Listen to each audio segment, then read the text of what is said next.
ಇನ್ನು ನನಗೇನೂ ಬೇಡ, ನನಗೇನೂ ಆತುರ ಇಲ್ಲ, ನನ್ನ ಪಕ್ಷ ಸರಿಯಾದ ಸಮಯಕ್ಕೆ ನಿರ್ಧಾರವನ್ನ ಮಾಡುತ್ತೆ ಅಂತ ಹೈಕಮಾಂಡ್ನತ್ತ ಬೊಟ್ಟು ಮಾಡಿದ್ದಾರೆ ಡಿಕೆ ಶಿವಕುಮಾರ್.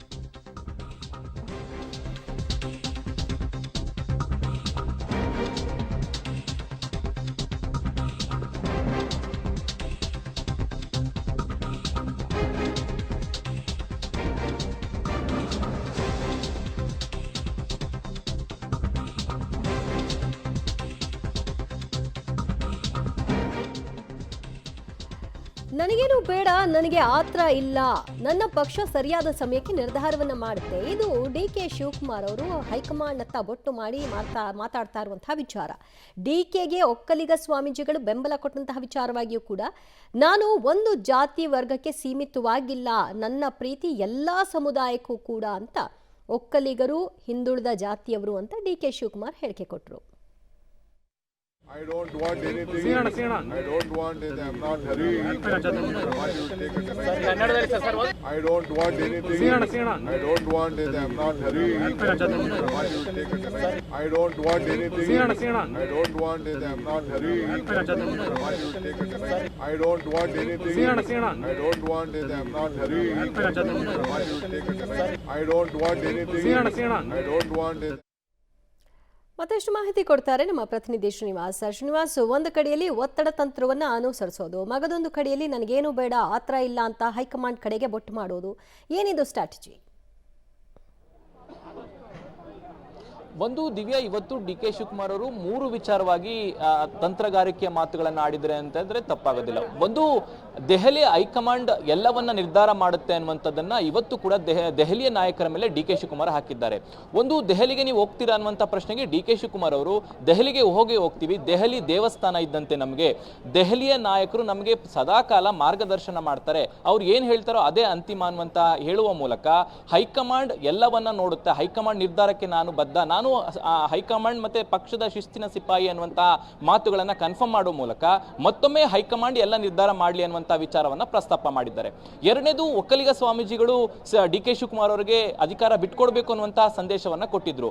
ಒಂದು ಸಮುದಾಯದ ಬೇಡಿಕೆ ಇದೆ ಅನ್ನುವಂತ ಮಾತುಗಳನ್ನ ಹೇಳುವ ಮೂಲಕ ಎಲ್ಲೋ ಒಂದ್ ಕಡೆ ಕೇವಲ ಒಕ್ಕಲಿಗ ಸಮುದಾಯಕ್ಕೆ ಮಾತ್ರ ನನ್ನನ್ನು ಸೀಮಿತ ಮಾಡ್ತಿದ್ದಾರೆ ಅನ್ನುವಂತ ಚರ್ಚೆಗಳಾಗಿತ್ತು. ಆ ಹಿನ್ನೆಲೆಯಲ್ಲಿ ಡಿ ಕೆ ಶಿವಕುಮಾರ್ ಅವರು ಅದನ್ನು ಕೂಡ ಸ್ಪಷ್ಟನೆ ಮಾಡುವಂತಹ ಕೆಲಸವನ್ನ ಮಾಡಿದ್ರು.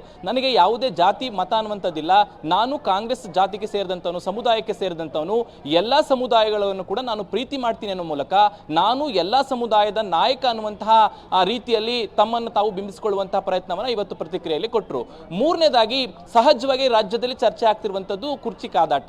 ಆ ಕಾರ್ಯಕರ್ತರು, ಸಾವಿರಾರು ಕಾರ್ಯಕರ್ತರು ಡಿ ಕೆ ಶಿವಕುಮಾರ್ ಅವರನ್ನ ಸಿಎಂ ಸ್ಥಾನದಲ್ಲಿ ನೋಡಬೇಕು ಅನ್ನುವಂತ ಆಶೆ ಇದೆ ಅನ್ನುವಂತ ಪ್ರಶ್ನೆಗೆ ನನಗೆ ಸದ್ಯಕ್ಕೆ ಯಾವುದೇ ಆತುರ ಇಲ್ಲ, ಹೈಕಮಾಂಡ್ ಸರಿಯಾದ ಸಮಯಕ್ಕೆ ನಿರ್ಧಾರವನ್ನ ಮಾಡುತ್ತೆ ಅನ್ನೋ ಮೂಲಕ ಎಲ್ಲವನ್ನು ಹೈಕಮಾಂಡ್ ಅಂಗಳಕ್ಕೆ ಹಾಕುವಂತ ಪ್ರಯತ್ನವನ್ನ ಮಾಡಿದ್ರು. ನೀವು ಹೇಳಿದಾಗೆ ಹೌದು, ಒಂದು ಕಡೆ ಒತ್ತಡ ತಂತ್ರವನ್ನು ಹಾಕುವಂಥದ್ದು, ಶಾಸಕರನ್ನ ದೆಹಲಿಗೆ ಕಳಿಸುವಂತಹ ತಂತ್ರಗಾರಿಕೆಯನ್ನ ಮಾಡಿಕೊಂಡು ಜೊತೆಗೆ ಹೈಕಮಾಂಡ್ನ ಹೇಳಿಕೆಗೆ ಬದ್ಧ, ಹೈಕಮಾಂಡ್ ಎಲ್ಲವನ್ನ ನಿರ್ಧಾರ ಮಾಡುತ್ತೆ ಅನ್ನುವಂತ ಹೇಳಿಕೆಗಳನ್ನ ಹೇಳುವ ಮೂಲಕ ರಾಜಕೀಯ ಚಾಣಾಕ್ಷತನವನ್ನ ಡಿ ಕೆ ಶಿವಕುಮಾರ್ ಅವರು ಈ ತಮ್ಮ ಹೇಳಿಕೆಯಿಂದ ಮೆರಿತಾ ಇದ್ದಾರೆ ಅಂತ ಹೇಳ್ಬೋದು. ದಿವ್ಯಾ, ಥ್ಯಾಂಕ್ ಯು ಶ್ರೀನಿವಾಸ್ ನಿಮ್ಮೆಲ್ಲ ಮಾಹಿತಿಗೆ. ಡಿ ಕೆ ಶಿವಕುಮಾರ್ ಅವರು ನನ್ನ ಪರವಾಗಿ ಬೇರೆಯವರು ಮಾತಾಡ್ತಿರಬಹುದು, ಆದರೆ ನಾನು ಆ ಒತ್ತಡವನ್ನು ಮಾಡ್ತಿಲ್ಲ ಅನ್ನೋದನ್ನ ತೋರಿಸ್ಕೊಡುವಂತಹ ಪ್ರಯತ್ನ. ಮಗದೊಂದು ಕಡೆಯಲ್ಲಿ ಆ ಪಕ್ಷದ ಲಾಯಲ್ಟಿ ಏನಿದೆ ಅದನ್ನು ನಾನು ಈಗಲೂ ಕೂಡ ಕಾಪಾಡ್ಕೊಂಡು ಹೋಗ್ತಿದ್ದೀನಿ ಅನ್ನೋದನ್ನ ಬಿಂಬಿಸುವಂತಹ ಯತ್ನ. ನಿಂಬೆ ಹಣ್ಣು ಎಲ್ಲ ಹುಳಿಗಿಂತಲೂ ಶ್ರೇಷ್ಠ, ಎಲ್ಲ ಗುಣಗಳಲ್ಲಿ ದೊಡ್ಡ ಗುಣ ನಂಬಿಕೆ. ಇತ್ತೀಚಿನ ದಿನಗಳಲ್ಲಿ ಡಿ ಕೆ ಶಿವಕುಮಾರ್ ಅವರು ಮಾತನಾಡ್ತಾ ಇರೋ ಒಂದೊಂದು ವಿಚಾರವನ್ನು ನೋಡ್ತಾ ಇದ್ರೆ ಅವರು ಇನ್ಯಾರನ್ನೋ ತಿವಿಯೋ ಸಲುವಾಗಿಯೇ ಮಾತನಾಡ್ತಿದ್ದಾರಾ ಅನ್ನುವಂತಹ ಪ್ರಶ್ನೆ ಮೂಡುತ್ತೆ. ದೇವರು ವರವನ್ನೂ ಕೊಡಲ್ಲ, ಶಾಪವನ್ನೂ ಕೊಡಲ್ಲ, ಅವಕಾಶ ಮಾತ್ರ ಕೊಡ್ತಾನೆ. ಈ ಎರಡು ವಿಚಾರಗಳನ್ನ ಇವತ್ತು ಡಿ ಕೆ ಶಿವಕುಮಾರ್ ಅವರು ಕಾರ್ಯಕ್ರಮವೊಂದರಲ್ಲಿ ವೇದಿಕೆಯಲ್ಲಿ ಮಾತನಾಡಿದ್ರು. ಇದು ಯಾರಿಗೆ ಹೇಳಿದ್ದು, ಯಾವ ಕಾರಣಕ್ಕೆ ಹೇಳಿದ್ದು ಅನ್ನೋದು ಸಂದರ್ಭಕ್ಕೆ ತಕ್ಕಾಗೆ ಅದು ಹೊಂದ್ಕೊಳ್ತಾ ಹೋಗ್ತಿದೆ.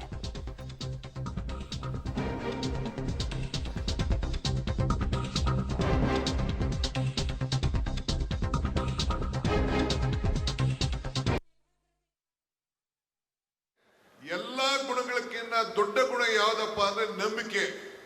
ಹಂಗೆ ಈ ದೇಶದಲ್ಲಿ ಕಾಂಗ್ರೆಸ್ ಸರ್ಕಾರ ಆಗ್ಲಿ, ರಾಜ್ಯದಲ್ಲಾಗ್ಲಿ ಕಾಂಗ್ರೆಸ್ ಸರ್ಕಾರ ಯಾವಾಗ ಬಂದ್ರು ಕೂಡ ಹೆಣ್ಣು ಮಕ್ಕಳ ಮೇಲೆ ಅಪಾರವಾದಂತ ನಂಬಿಕೆಯನ್ನು ಇಟ್ಕೊಂಡು ನಾವು ಕಾರ್ಯಕ್ರಮಗಳನ್ನ ನಾವು ರೂಪಿಸ್ಕೊಂಡು ನಾವು ಬರ್ತಾ ಇದ್ದೇವೆ. ಎಲ್ಲಾ ಗುಣಗಳಕ್ಕಿಂತ ದೊಡ್ಡ ಗುಣ ಯಾವ್ದಪ್ಪ ಅಂದ್ರೆ ನಂಬಿಕೆ. ಹಂಗೆ ಈ ದೇಶದಲ್ಲಿ ಕಾಂಗ್ರೆಸ್ ಸರ್ಕಾರ ಆಗ್ಲಿ, ರಾಜ್ಯದಲ್ಲಾಗ್ಲಿ ಕಾಂಗ್ರೆಸ್ ಸರ್ಕಾರ ಯಾವಾಗ ಬಂದ್ರು ಕೂಡ ಹೆಣ್ಣು ಮಕ್ಕಳ ಮೇಲೆ ಅಪಾರವಾದಂತ ನಂಬಿಕೆಯನ್ನು ಇಟ್ಕೊಂಡು ನಾವು ಕಾರ್ಯಕ್ರಮಗಳನ್ನ ನಾವು ರೂಪಿಸ್ಕೊಂಡು ನಾವು ಬರ್ತಾ ಇದ್ದೇವೆ. ಎಲ್ಲಾ ಗುಣಗಳಕ್ಕಿಂತ ದೊಡ್ಡ ಗುಣ ಯಾವ್ದಪ್ಪ ಅಂದ್ರೆ ನಂಬಿಕೆ.